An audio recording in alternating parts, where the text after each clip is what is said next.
Ici, c'est bien important d'avoir géotagué ces images, comme on a pu voir à l'étape précédente, dépendamment avec quel drone on a utilisé. Ça peut être avec Emotion ou ça peut être avec Red Toolbox. Si on continue avec le même projet qui est Bilo 2022, on va aller utiliser les images géotaguées avec Emotion. Ici, on crée un nouveau projet comme toute nouvelle étape. Je vais la nommer photo la 8. Ça va être new 3. On va cliquer sur Start.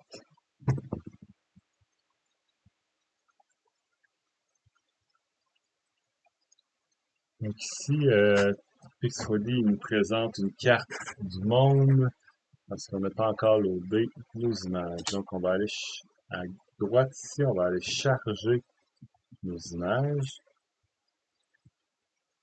On va aller ici, c'est bien important de charger les images qui ont été géotaguées avec Emotion ou le Toolbox. Donc, pas les images qui sont brutes. Ça va être les images géotaguées. On va chercher le dossier correspondant. Bloc 8, photogrammétrie. On va chercher les images ici. Sélectionne le dossier. On laisse Pix4D charger les images. Si on peut voir, il va charger 673 RBG images. On peut voir qu'on a une image noire. On peut toujours l'effacer.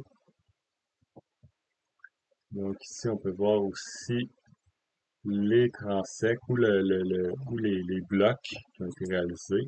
Donc, bloc 8.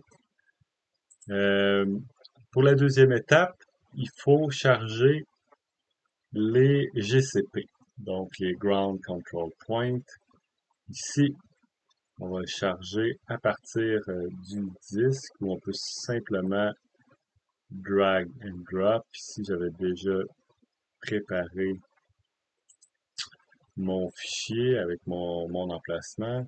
Donc, GCP été Bilo 2022. Donc, c'est sûr que c'est bien ça, oui. On le dépose ici.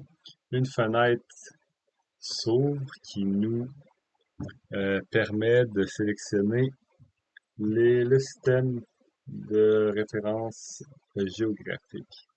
Donc, dans ce cas-ci, ça va être WGS 84 avec le EPSG 4326. Pour la coordonnée verticale, on va sélectionner ellipsoid 8 over de WGS 84 ellipsoid. Ici, à cette étape-ci, bon, maintenant, il nous présente, dans le fond, les colonnes qui correspondent à notre fichier CSV. Donc, il y a certaines colonnes là-dedans qu'on n'a pas besoin pour réaliser pas le géotagage, mais l'importation de GCP. Donc, premièrement, les dates, on n'a pas besoin. L'heure, on n'a pas besoin. Ici, la latitude, on va sélectionner X. C'est un bug où on n'a pas découvert encore c'était quoi, mais la latitude correspond toujours à X dans Pix4D.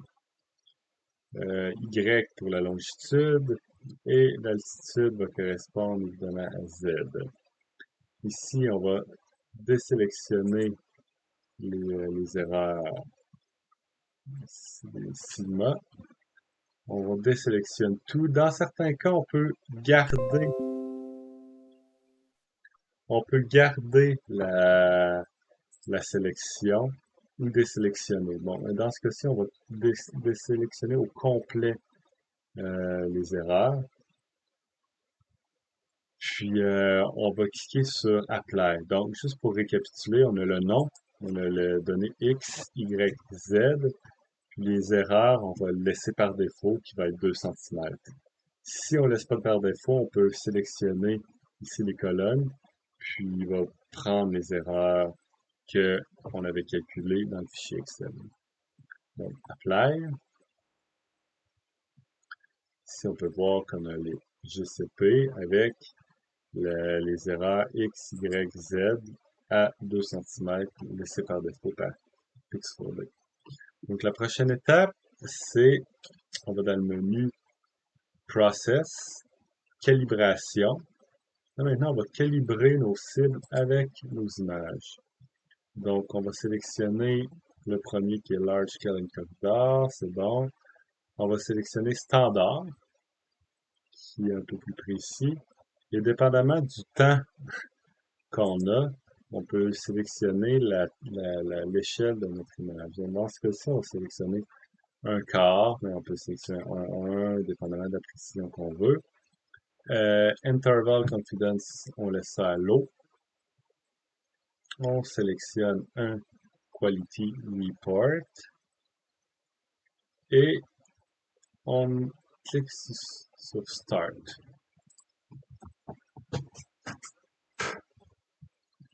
Maintenant, ça peut prendre quelques minutes ou plusieurs minutes, dépendamment de la force de l'ordinateur et de la taille du projet. Donc, je vous reviens une fois que le processus est terminé.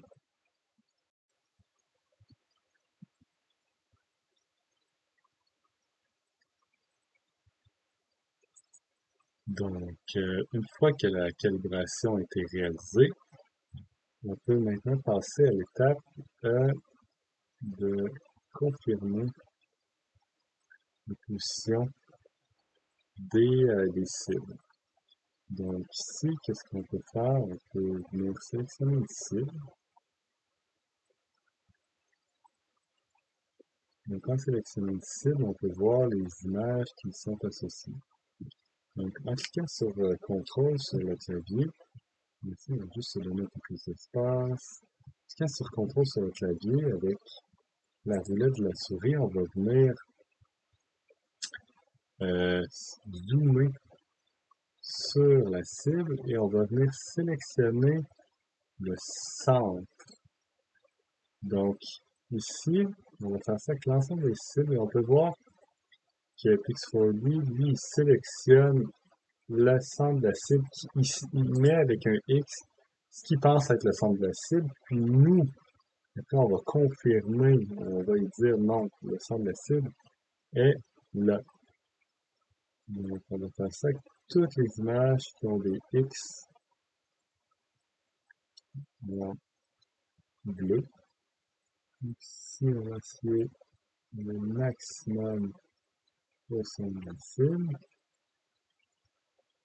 On va faire ça pour l'entièreté des images qui ont des X. Donc, une fois que ça c'est tout réalisé, on va aller sélectionner une autre cible. Donc, l'autre cible, ici, on peut voir toutes les images qui sont associées. Encore une fois, on va, en cliquant sur CTRL et la roulette de souris, on va aller confirmer l'emplacement du centre de la cible le mieux qu'on peut.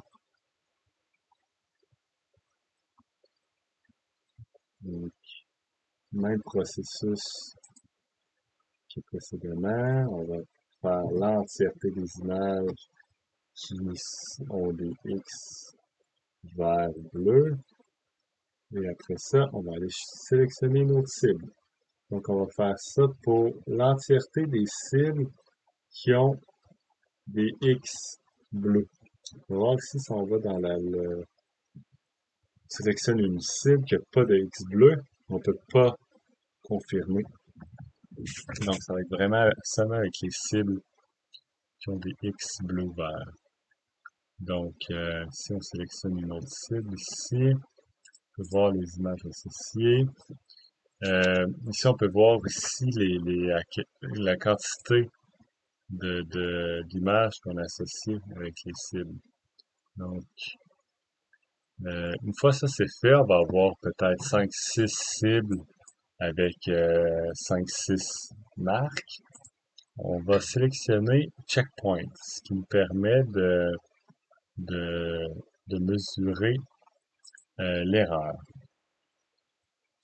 Bon, ici, vous voyez, on peut déjà avoir une aperçu ici de la position de l'erreur, une fois qu'on a positionné nos cibles. Donc, ici, la première cible qu'on a réalisée, on avait 1 mm d'erreur en X et environ 1,9 cm en Y et 14 cm en Z, ce qui est assez élevé pour l'erreur Z. Donc, il faut essayer de trouver quelle est l'erreur et comment on peut avoir produit l'erreur en Z. Donc, ici, c'est encore une erreur qu'on n'a pas trouvée pour Bilo 2022. Donc, une fois toutes les cibles ont été marquées, on peut réoptimiser la photogrammétrie. Donc, on va cliquer sur Optimisation. On va refaire un rapport. On peut ouvrir aussi le menu afin de voir qu'est-ce que peut rematcher.